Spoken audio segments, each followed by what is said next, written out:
Hello, welcome to Thursday Night Poetry. Hello. We have guest Matthew. I guess let's just go right into it. Okay. The theme of the week is limericks. We got a request on the previous episode to do more limericks, so all we have this week is limericks. Are limericks? Yes. How many do you got? 3. Oh, I have 3 also. Do you But have they're all about skeletons. Oh. I mean, I guess all of mine are technically about skeletons too. Do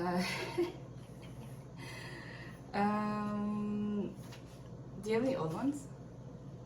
I have an old poem about a skeleton that's not a limerick, and I have a bunch of old limericks. Okay, yeah, I was gonna say we can.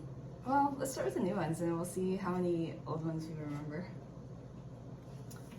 You start. The funny bone saddled with numerous assumptions shown somewhat gratuitous. Dissectors observe, at best it's a nerve, and isn't particularly humorous. Oh my god. I think that is better than all 3 other poems. Damn. Okay. I don't know if this is... Okay, whatever, I'm just gonna read it. A structural skeleton, shall it be on the outside or in, just let evolution find many solutions. In the case of a bug, it's the skin. Oh, I think. Okay. Oh, so my next 2 go together, so you'll have to read 2, and then I'll read 2. Okay. Oh no, wait. You read 1, I'll read the 2, and then you read the 3. Okay, that's good. My last one doesn't really fit with the rest, so. Okay. The skeleton zombie's obnoxious, unless you exploit paradoxic omissions in loins. Deficient of groin, it's prone to a kick in the coccyx. What? Can you say that again? That's the densest limerick I've ever heard. The skeleton zombie is obnoxious, unless you exploit paradoxic omissions in loins. Deficient of groin, it's prone to a kick in the coccyx. So good. Oh man. Alright, this poem's for you.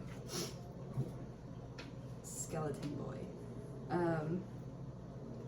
Hold on, let me reread it before I read it.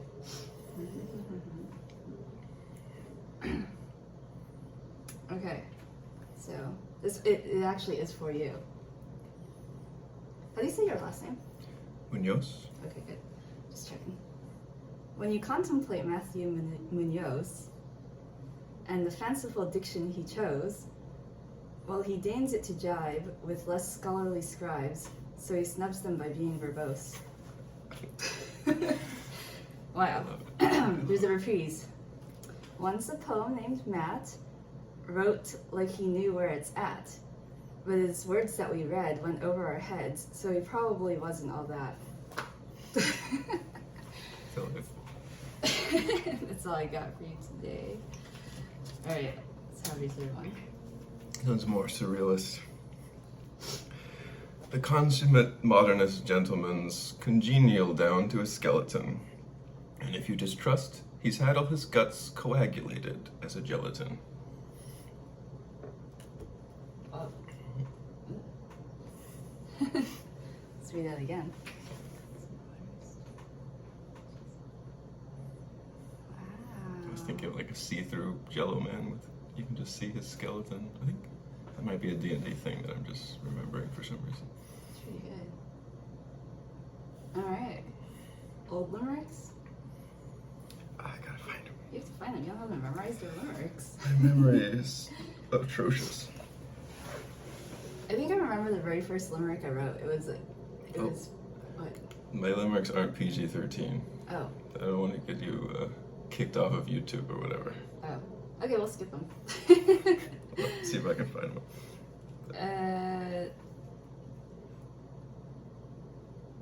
I think the first limerick I wrote is actually incorrect, but I'll say it anyway. Let's see if I can remember it. Madame Curie had quite a cranium, for she discovered uranium. I think that's not true. But she was stupid because radioactive it was, and soon she went insanium. I wrote that when I was like 8 or something. She didn't discover uranium, right? That's like total lie. Radium, I think. Radium. Oh, that's pretty close. Maybe she Might did. be misremembering that, but Okay, and she probably didn't die of like being crazy, but she died of being I guess- irradiated though. That's true. Oh, I didn't say she died. I just said soon she went insanium. Okay. Well, anyway, that's my old limerick. Okay, I think this one is dirty, but it's like too verbose. Nobody will care. Okay. The throat isn't totally tubular. Occlusion intrudes on the uvula. This clapper will knell the glandular bell if drilled by a skillful maneuverer. Oh my god. What do you think? Think about it, kids. Don't think too hard. All right. You got any other kid-safe ones? We can also share our No. favorite ones that we didn't write since limericks are just so short. I should have brought the big book. Just flip to a random one. No, you have to recite. Can't recite. Brain is a sieve. Do you know any? Did Ogden Nash write limericks for his zoo? I think he did. Not that I can remember, but limericks are good for those like weird Ogden Nashisms of complicated made-up rhyme words. Like insanium. Yep. Okay, well, I just remember a bunch of random ones, and I don't know who wrote them, but they were in my literature book from 8th grade. It was on the lesson of what a limerick is. So, always starts out with, there once was a person from somewhere who blah, blah, blah, blah, blah, blah, blah, and then something, and there's a punchline at the end, so. I think it goes, there once was a man from Crawl who went to a fancy dress ball. He went just for fun, dressed up as a bun, and the dog ate him up in the hall. Yes. I think I have seen that one in the big book.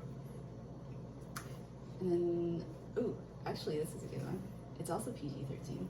I think this is from an email thread where there was like a little contest and it was finished the limerick. It was about a milkmaid. Do you know this one? There's more than one with milkmaid, so I don't know if I know it. But not this one that was passed around on an email thread as a little contest? No, I don't know. Oh, okay. I don't know what the town is. It's probably like Krill or something, but it rhymes with ill. Okay. There once was a milkmaid. There once was. Let me think about it. You do one. I need to. I need to reconstruct it. I don't know if I have one. Okay, now I got it. There once was a boy from Krill or something who met a milkmaid named Jill, and then this is where they said, okay, finish it. She said her goodbye after milking him dry and left him lonelier still. Oh, it was a lonely man. This was a lonely man from Krill That's or right, something. he's Dang, lonelier okay, I still. just messed that up. Well, that was it. Okay. You got one? I have an old skeleton poem. That's about all I got. Oh, I remember a cat one I wrote for Skippy, not for Rocky. Oh, nope, that is not a limerick. Just kidding, I'll share it next week. Go ahead. I have a poem about how creepy it is that kids have like adult teeth inside their jaws, and you just never really think about that. A child, eager for its second teeth, gives temporary smiles as they're grown, while gaping over lips and wide beneath, the grinning adult teases at the bone. You saw this kind of creepy. Not a limerick. Not a limerick, but skeleton themed. Exactly so. I don't think I have old skeleton themed poems.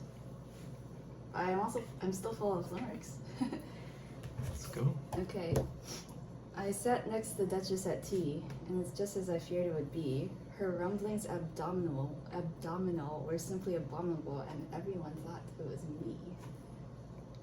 Unjust. Alright, well, I don't know. Can't think of any on the spot.